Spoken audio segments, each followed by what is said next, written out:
जी viewers, आपकी anxiety जो है वो आपकी दुश्मन है और इस दुश्मन से निपटने के लिए जो है आपको इस दुश्मन को समझना पड़ेगा। आज इस वीडियो में मैं आपको बताना चाहती हूँ कि आपकी सांस और एंजाइटी का आपस में क्या लिंक है। जो शख्स भी जो है वो एंजाइटी को एक्सपीरियंस करता है, उसका ये पैटर्न होता है कि सबसे पहले जो है उसकी सांस जो है वो तेज़ होना शुरू होती है।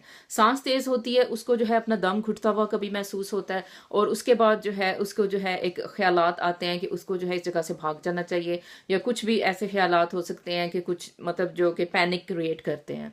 तो अब ये जो सांस ये जो तेज़ होती है और उसके बाद ये जो थॉट्स का जो एक पैटर्न बनता है और वो जो एक हालत ख़राब हो जाती है एनजाइटी वाले पर्सन की, उसको समझने की आज कोशिश करते हैं। और अगर आप ये समझ जाएंगे तो फिर आपको जो है अपनी एनजाइटी को कंट्रोल करना बहुत आसान हो जाएगा। सबसे पहले ये समझने की बात है कि आपके ब्लड में दो गैसें मौजूद होती हैं। इन दो गैसेस में एक है ऑक्सीजन और दूसरी है कार्बन डाइऑक्साइड। इन दोनों गैसेस की एक खास मिकदार या एक खास रेशियो जो है वो आपके खून को नॉर्मल बनाती है और आपके जो बॉडी फंक्शंस हैं उनके लिए रिक्वायर्ड होती है। अगर इनमें से दोनों को जो रेशियो है वो डिस्टर्ब हम कर दें, यानी एक को ज़्यादा कर दें एक को कम कर दें, तो आपके बहुत से जो बॉडी के फंक्शंस हैं वो बिल्कुल डिस्टर्ब होकर रह जाएंगे। अच्छा, अब एनजाइटी में क्या होता है ये मैं आपको समझाती हूँ। जो भी लोग एनजाइटी से गुजरते हैं या जो एनजाइटी के पेशेंट हैं, उन्हें पता है कि जब जो है एनजाइटी में उन्हें क्या होता है कि सांस जो है वो तेज़ होना शुरू हो जाती है और वो हाइपर वेंटिलेट जिसे कहते हैं आप, हाइपर वेंटिलेशन, तो वो उनमें नज़र आती है। वो ऐसे जो पेशेंट होते हैं वो एक रैपिड ब्रीदिंग करते हैं और उसके साथ जो है मतलब ये उनको पता नहीं होता, यानी ये एक अनकॉन्शियस सा एक बिहेवियर है जो कि उनमें हो रहा होता है। सबसे पहले क्या होता है कि एनजाइटी का जब भी अटैक आप पे होता है तो आपका जो स्ट्रेस हार्मोन है वो रेज हो जाता है, ठीक है, और आप एक फाइट और फ्लाइट की कैफियत में चले जाते हैं। उसके बाद जो है आपकी ब्रीदिंग जो रेट जो है वो फास्ट हो जाता है, यानी आप सोचेंगे तेज तेज जो है आप सांस ले रहे होते हो। इसे कहते हैं हाइपर वेंटिलेशन। अच्छा, इस तेज सांस लेने की वजह से ये बिल्कुल शैलो ब्रीदिंग होती है। शैलो मतलब एक होती है कि डीप ब्रीदिंग। डीप ब्रीदिंग का ये मतलब होता है कि जिसमें आप चेस्ट जो है वो पूरी यूज करते हो, लेकिन शैलो ब्रीदिंग का ये मतलब है कि आप हाफ चेस्ट जो है वो यूज कर रहे हो अपनी, ठीक है।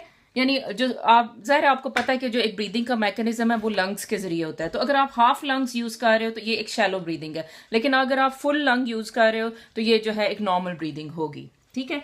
तो अब इसमें क्या होता है कि हाइपर वेंटिलेट पेशेंट जो है वो करता है, यानी शैलो ब्रीदिंग, शॉर्ट और बिल्कुल फास्ट ब्रीदिंग करता है। उसके बाद क्या होता है कि खून में ऑक्सीजन की मिकदार ज्यादा हो जाती है और कार्बन डाइऑक्साइड जो है वो वॉश आउट हो जाती है। अच्छा, इसके बाद जो है चूंकि कार्बन डाइऑक्साइड जो है आपके ब्लड में से निकल जाती है तो आपके ब्लड में एक एसिड बढ़ जाता है जिसे आप कहते हो लैक्टिक एसिड। और इस सारी सिचुएशन में जो है ये एक लैक्टिक एसिडोसिस की जो है वो एक सिचुएशन बन जाती है। अच्छा, अब ये सारा जो मसला है ये लैक्टिक एसिडोसिस की वजह से ही आता है जो एंजाइटी में दरपेश आता है। अच्छा, ये लैक्टिक एसिड जब आपकी बॉडी में बढ़ जाता है तो ये डिफरेंट काम करता है। अच्छा, एक मैं थोड़ा सा इधर एक्सप्लेन करूं कि जैसे आप एक्सरसाइज करते हैं, मतलब जो लोग भी करते हैं उन्हें पता है कि वो एक दिन एक्सरसाइज करें तो दूसरे दिन उनकी टांगों में जरूर दर्द हो रहा होता है। तो ये जो दर्द की कैफियत होती है ये भी जो है ना लैक्टिक एसिड होता है जो कि उनके मसल्स में जमा हो जाता है। तो जब भी जो है वो कार्बन डाइऑक्साइड किसी जगह पे जैसे जो है वो ड्रॉप होती है और मतलब वो जो एक डिस्टर्बेंस हो जाती है ऑक्सीजन और कार्बन डाइऑक्साइड में, तो वहां पे लैक्टिक एसिड बन जाता है। अच्छा, एंजाइटी में ये जो है लैक्टिक एसिड क्या करता है, ये करता है कि जो आपकी पेरिफ्रीज, यानी जो कि पेरिफ्रीज का मतलब है कि जो मतलब एक होता है सेंट्रल और एक होता है पेरिफ्री, यानी कि साइड के जो एरियाज हैं आपकी बॉडी के, जैसे हाथ हैं पाँव हैं, तो ये पेरिफ्रीज हैं। तो इनमें जो है लैक्टिक एसिडोसिस की वजह से जो है इनकी जो ब्लड वेसल्स हैं वो खुल जाती हैं।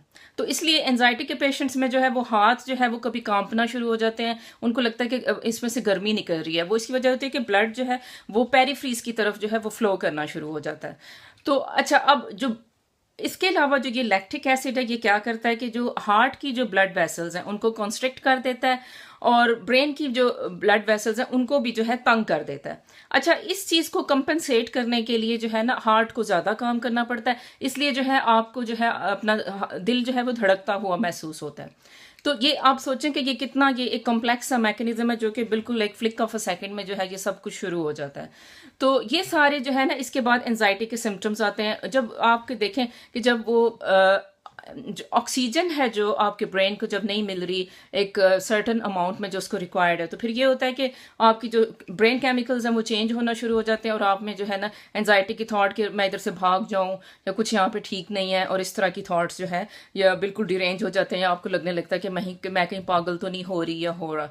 तो वो जो है ये सब किस वजह से होता है, ये जो लैक्टिक एसिडोसिस जो है आप में जो बना आपके ब्रीदिंग पैटर्न की वजह से, ये जो है बना। अच्छा, अब मैं बताती हूँ कि इसको करेक्ट कैसे करें। जी व्यूअर्स, इसीलिए जो है वो एंजाइटी के पेशेंट्स को जो है अक्सर ये एडवाइस किया जाता है कि वो ताज़ा हवा में जाएं और गहरे गहरे सांस लें। तकरीबन 10 सांस जो है वो सुबह ताज़ा हवा में ले लें तो भी उनके लिए अच्छा, और 10 सांस जो है वो शाम को एक ताज़ा हवा में गहरे से ले लें तो भी उनके लिए जो है बेहतर है। अच्छा, इसके अलावा जो है मैंने पैनिक अटैक में भी जो वीडियो बनाई थी, मैंने आपको बताया था कि उसमें जो है आपने एक ऐसे कोई भी ले लें, अगर पेपर का हो बैग तो ज़्यादा अच्छा, तो उसमें आपने सांस लेना होता है, ठीक है।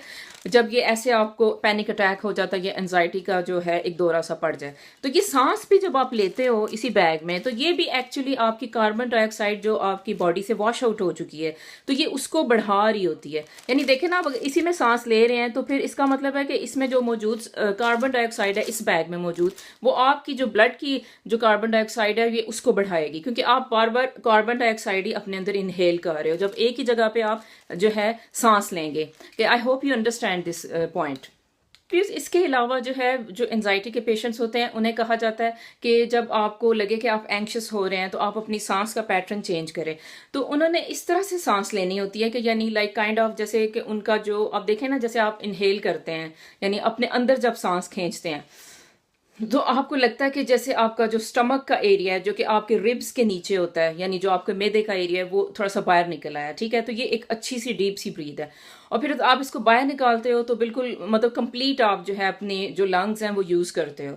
तो इसीलिए एंजाइटी के पेशेंट को कहा जाता है कि जब भी लगे कि वो एंक्शस हो रहे हैं तो उन्हें जो है इस तरह सांस लेना चाहिए कि यानी इस तरह के भाई उनका जो स्टमक है थोड़ा सा बाहर निकलता हुआ महसूस हो, यानी रोक नहीं लेना ऐसे कुछ। तो मतलब ये एक्चुअली ये आपको बताने के लिए ज़रूरी है, क्योंकि फिर जो है मतलब पेशेंट को अगर समझ नहीं आएगी तो फिर उसको ठीक होना जो है वो मुश्किल हो जाता है।